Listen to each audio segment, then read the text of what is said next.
Новозеландский режиссер Питер Джексон, ранее снимавший фильмы о хоббитах, Кинг-Конге и героях Первой мировой войны, теперь взялся за «Битлз». Он создаст документальный фильм на основе сессии «Let It Be». Рассказывает Роман Чуриков. Пол Маккартни, Джон Леннон, Джордж Харрисон и Ринго Старр вернутся на большие экраны. Об этом объявили в 50-летний юбилей последнего живого выступления «Битлз». Но на этот раз речь идет не о концерте, а о документальном фильме. И снимать его будет не кто-нибудь, а режиссер «Властелина колец» и «Хоббита» Питер Джексон. В основу новой ленты лягут документальные съемки, сделанные в 1969 году на Эбби-Роуд во время записи последнего альбома «Битлз» «Let It Be».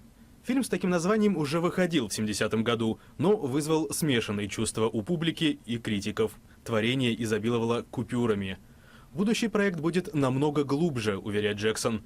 В его распоряжении окажутся 55 часов нередактированного киноматериала и 140 часов аудиозаписей.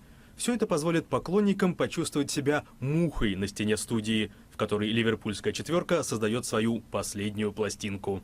Для Питера Джексона это второй подряд архивный документальный фильм.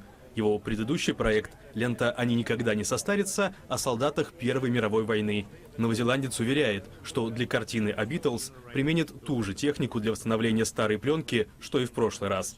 Дата выхода обновленной версии «Let It Be» не называется.